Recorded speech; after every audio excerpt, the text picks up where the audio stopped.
This is a tribute to a man and his gas station. 7 years ago, Edward Sullivan owned this station, but when Ed pumped gas, he gave his customers a little bit extra in the form of an ice-cold beer. That was fine with the customers, but it didn't go over very well with the IRS when Ed deducted the beer from his taxes as a business expense. Ed took them to court over it, and after 7 years, he finally won. Ed doesn't own the station anymore. We couldn't even find him to ask him how he feels about the victory. But we did ask the new owner of the station if he would serve up a cool one for a tank full. No, I certainly wouldn't. I'm an elder of the Church of Christ, and I wouldn't consider giving away beer. That's too bad, because a lot of Chickasha people would like to see that kind of thing come back. I work in the oil field, yeah. After a hard day, it's nice to have a beer. It's a lot better than green stamps. Think you can find that kind of thing around anymore? I don't know, but I'm about ready for it to start back again. Would you go to a gas station that gave free beer? Every day, no doubt. Well, the days of free beer with gas may be over, but Ed, wherever you are, we want you to know we appreciate you fighting the battle anyway, and to show it, we got you a beer. 7 years of tax court and you give him a light beer? Okay, Ed, this one's for you. For all you do, this bud's for you. Ted Brown, Action 4 in Chickasha.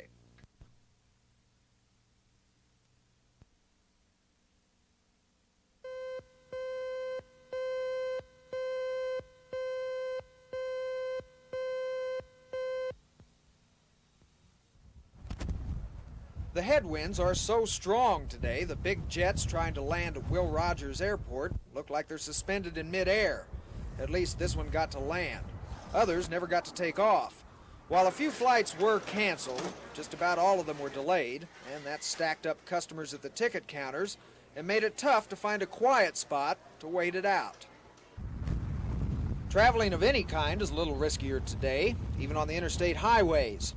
Semi-trailer rigs are being buffeted back and forth, but truckers say the big rigs are still pretty safe as long as they're loaded. However, the wind does make driving them a little harder than usual. The wind's constantly blowing you from one side to the right, to the left, and it is a little dangerous. Cars passing you will blow over in front of you, and you kind of got to watch them, especially the ones pulling trailers and house trailers and campers and stuff. The wind blows them around a lot more than it does these big rigs. If you think it's risky on the ground, try to imagine what it would be like up there on a day like this.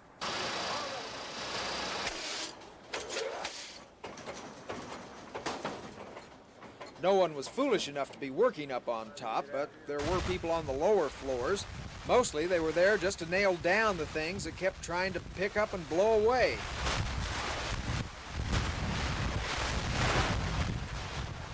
It stinks. It's the worst I've ever seen around here. I'm from Rhode Island, and I've never seen winds like this unless they called it a hurricane. Things are definitely dangerous up there, but down here on the ground, they're not a whole lot better. There is some good news, however. The winds are supposed to slowly die down tonight and be something like normal tomorrow. Ted Brown, Action 4 on the northwest side.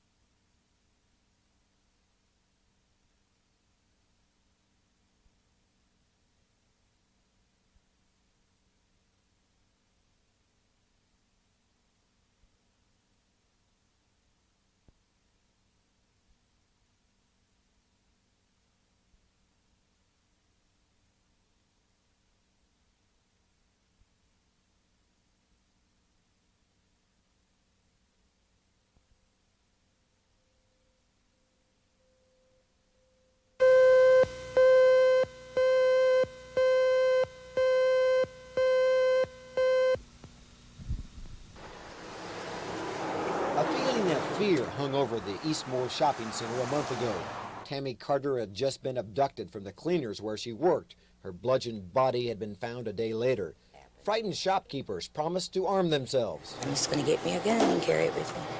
Many sent their teenaged employees home. But I will not leave them by themselves. Others developed new policies to keep at least 2 workers on duty at all times.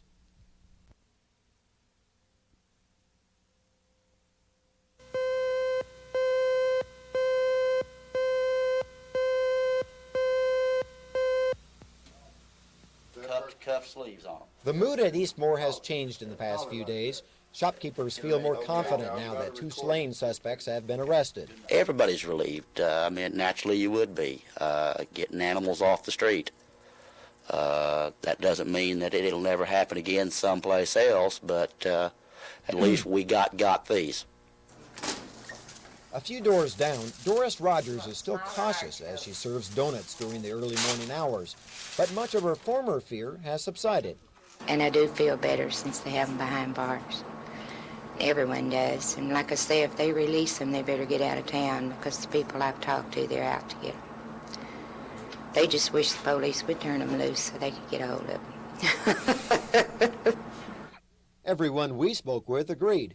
They'll feel even safer after Tammy Carter's killers have been convicted. Scott Wallace, Action 4 and more.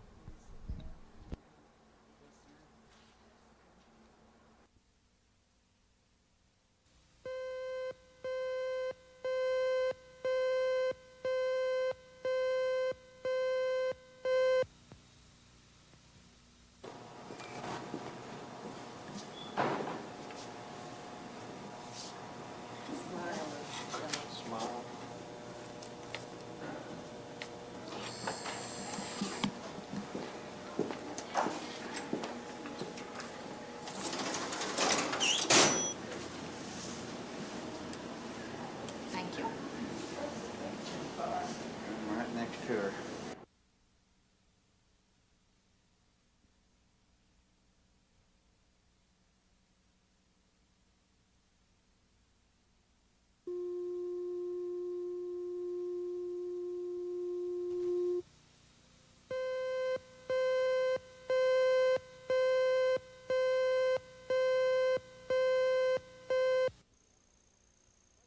Taxpayers' money right now. Mike Barlow was in the thick of things 3 summers ago when Oklahoma City school teachers walked off their jobs.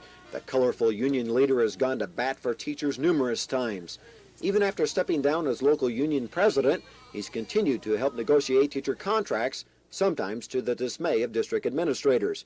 But now Barlow is about to join those administrators. We intend to have the best staff development of any school district in the state of Oklahoma.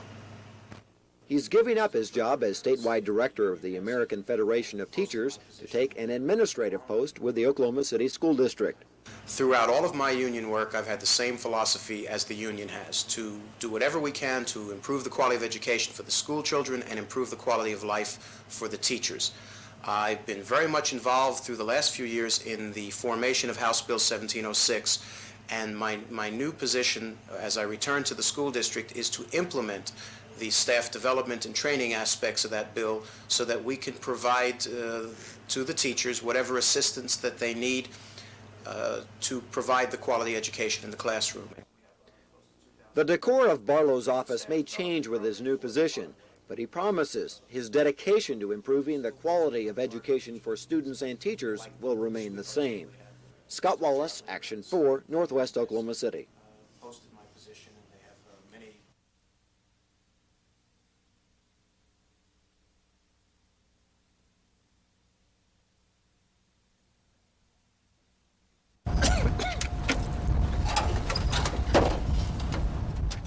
Preston Keeley is almost 70 years old. He's been involved in agriculture all his life. He farms near Arcadia. I've born, raised on a farm across the road and lived here since 47 on this farm. Keeley raises Angus cattle. He also farms alfalfa and Bermuda grass. This year we've got a lot of good subsoil moisture, hoping for a good crop if we can get all 10 or 15 inches of rain between now and August. Well, we'll make a pretty good crop, I think, this year. Keeley says Wednesday night's light sprinkle just settled the dust, but he's optimistic about this crop.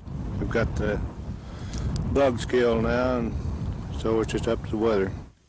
The light shower Mr. Keeley and other farmers received really won't benefit them that much, but when it comes to precipitation, most farmers will tell you they appreciate it, even if it's just a little. Ben McCain, Action 4, near Arcadia.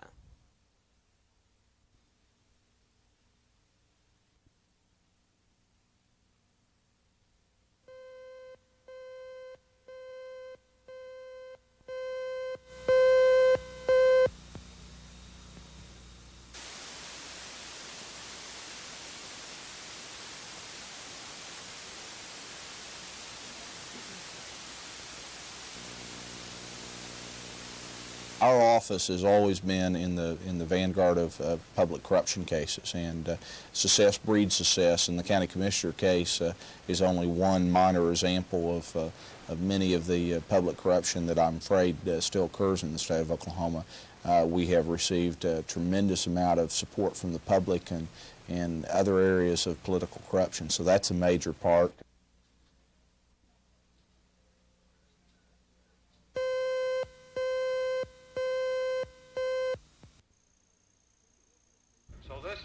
Tinker Air Force Base officials held one of the happiest ceremonies they've had in a long time. It was the announcement of a new housing project to be built on the base that has been needed here for a while. Several dignitaries took part in the groundbreaking of the family housing project, which signals the start of construction. Tinker officials say 200 units will be built. Hamilton Courts was at one time proposed to be military housing, but the public housing complex was in such bad shape it would take too much money to repair. Hamilton Courts failed as a public housing project in a very short time and is considered a dump by many Tinker families. Because of Hamilton Courts, Tinker officials say the housing crunch on the base got even worse. I think had we not raised the Hamilton Courts issue, we probably would have had these homes 2 years earlier, because the debate was drawn out for a long time before decision could be made on just how we wanted to accommodate the need. So the need has been here for some time, and now we're seeing some satisfaction of that. Tinker officials hope the first families can start moving in by March of next year and promise this $7.5 million project should have little, if any, delay. Ed Stewart, Action 4, Tinker Air Force Base.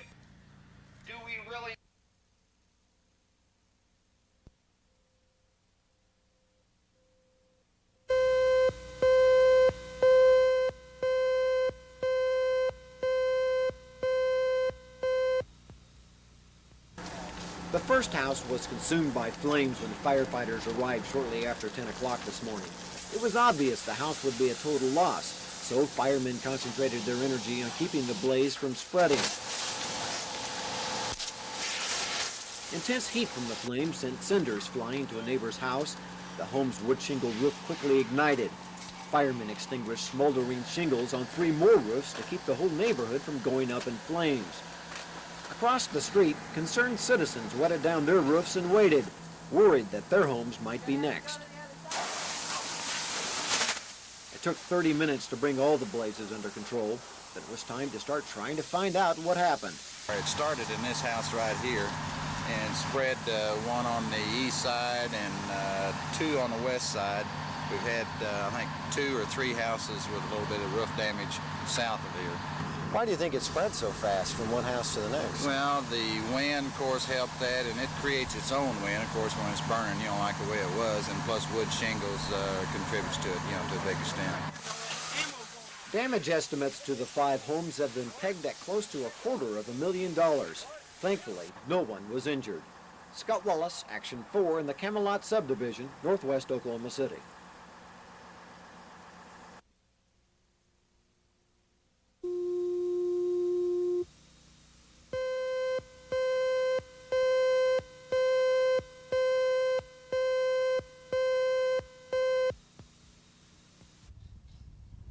The Federal Correctional Institution in El Reno has housed federal prisoners in varying numbers for decades, but they are federal prisoners.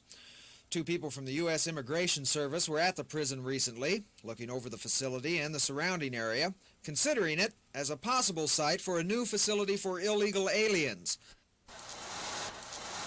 The illegals, up to 1,000 of them at a time, would be held in El Reno temporarily until they could be deported. A prison official says El Reno is one of 6 sites being considered for the center. There's various places that they've looked. If it has been scaled down to 2 or 3 areas as being in the top running, we certainly have not been notified of that. You know, that decision would have to be made through the immigration services. Some El Reno residents remember the problems at Fort Chaffee, Arkansas after the Cuban Freedom Flotilla. The trouble there makes some people leery about living near an alien detention center. I don't think we need them. I read all about what happened at Fort Chaffee. We're a nice little town, and I just don't think we need it. but the possibility doesn't seem to bother others. If it would help El Reno grow and prosper and bring jobs in for people, why, that would be fine. I don't really think it'd be that big of a deal. We've already got a correctional institution. Got a lot of illegal aliens out there, you know. Wouldn't make any difference to me. Whether it's in El Reno or somewhere else, the detention center will probably be built. Close to 1 million illegal aliens were picked up in the U.S. last year, and there has to be a place to put them. Ted Brown, Action 4 in El Reno. If two's on it, we gotta hold it, right?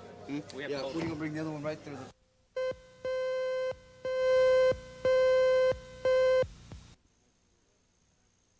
The information that we have from the parents is that they came home from school and were there for a short time and then disappeared. The parents have no idea. We have, at this point, checked, close friends, areas that's close to the home, and we're expanding the search. The drama began early yesterday evening. Midwest City Police set up a command post to direct their search for 10-year-old Jimmy Austin and his 8-year-old sister, Rachel. Is that the headquarters? I can take it from Rosefield. Several times, patrolmen left the command post to run down leads. I'm gonna ride back with you. Meanwhile, a few blocks away, Rachel and Jimmy's parents anxiously awaited word of their children's whereabouts.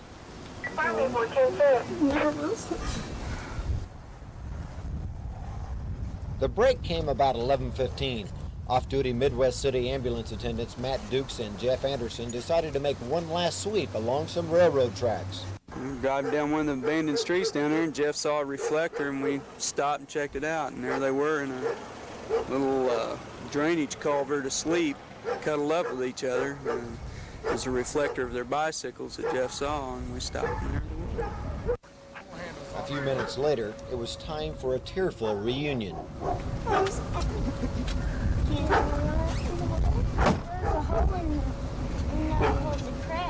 They fell asleep in one of them sewers up the railroad track.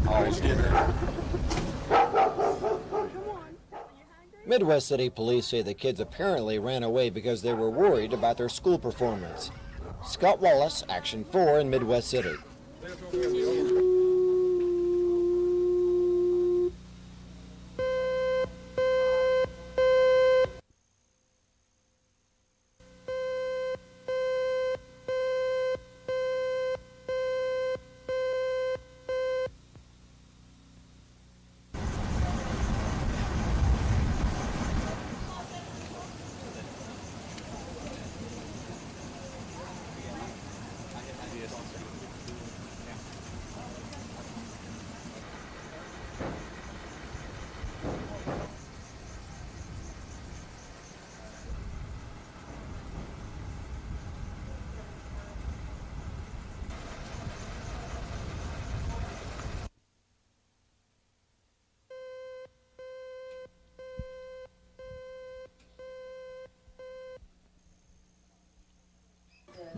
Mrs. Kaiser's 5th grade class uses their books for every lesson, every day.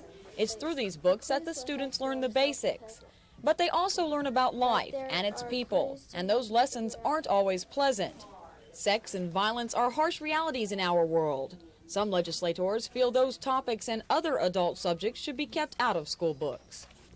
So they passed this resolution, urging the textbook committee to follow, among others, these guidelines when choosing school books. Approve those books that are objective in content, that do not encourage or condone civil disorder, that do not degrade the traditional roles of men and women, boys and girls, that treat the origin of mankind in an objective and unbiased manner. The resolution has education officials upset. They feel that it's a definite slap in the face for the textbook committee because it implies that they're not doing their job. But their objections go much further. Someone is imposing a certain set of standards. The president of the Oklahoma Education Association says the resolution borders on censorship and possibly even dictatorship.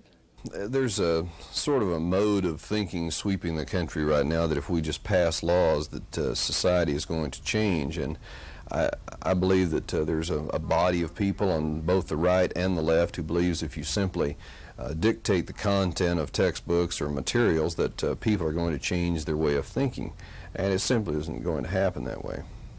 Joe Bajow of the United Teaching Profession feels the same way, but has a more immediate concern. I think that now they have their foot in the door, that they will try very much to come back next legislative session and make some of the items in the resolution actual laws.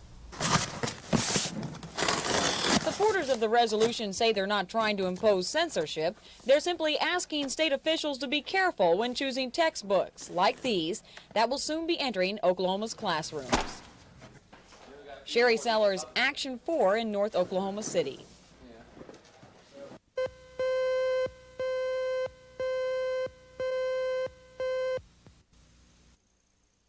Well, his environmental record is the worst of any president this century. He's the only president this century who's systematically appointed people to key environmental positions who've had a history of opposition to environmental protection.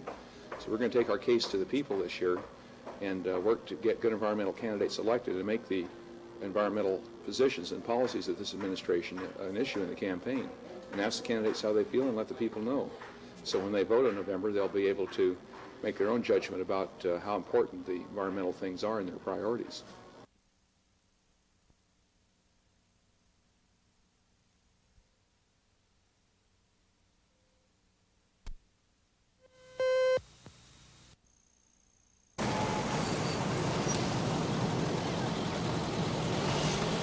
They came in carloads by the thousands, so many that people had to be brought in just to direct the cars.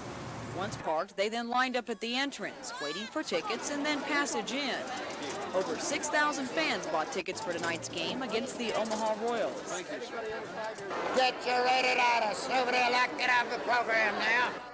They also bought programs and lots of food, from the traditional hot dog to the new fad nachos, all in preparation for America's favorite game. I like to watch it, I like to play it, and I like to coach it. Oh, we just like baseball. We have a lot of fun. We like to eat ice cream and drink Cokes. Yeah, I was into ball. Well, I just like the game.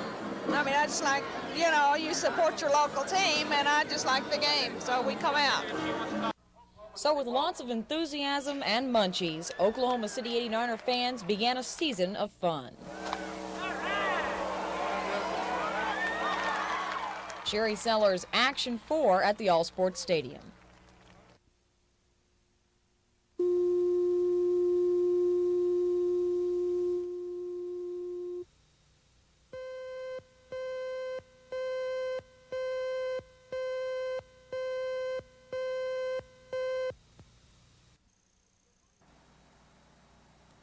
The fire began on the 7th floor of the 32-story building downtown. It gutted the office of an accounting firm, Alexander Grant & Company. The 3-alarm blaze kept firemen busy. Luckily, no one was injured early Sunday morning.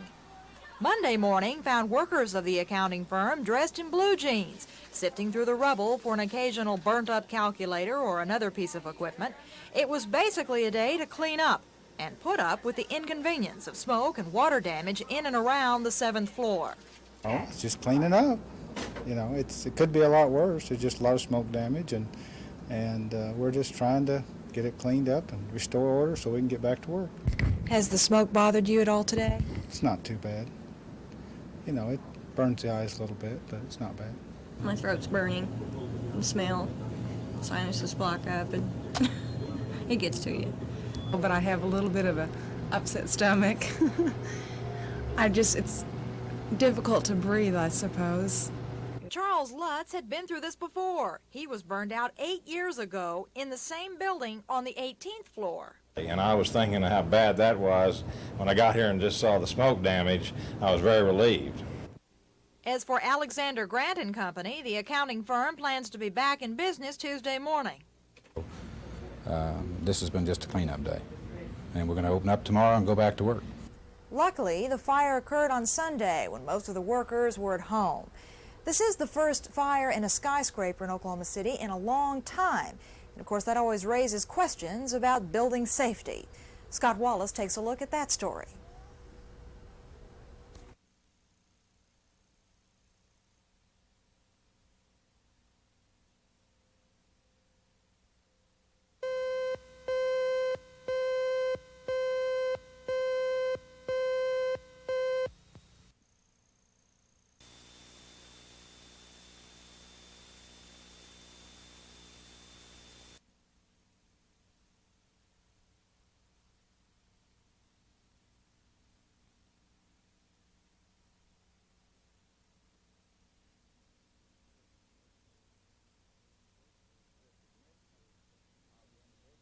The significance of the individuals is indicated by the fact that our narcotics people are going to press federal charges on at least 2 of the 11 who were arrested.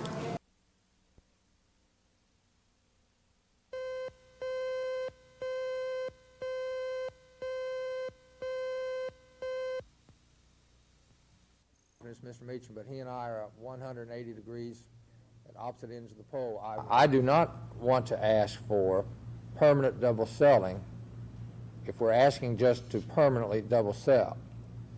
On the other hand, I agree that we should not just ask for temporary double selling if that's our goal. What my goal is, and what I think the policy of the state of Oklahoma should be, is to have the opportunity permanently to double sell on a temporary basis whenever the need arises.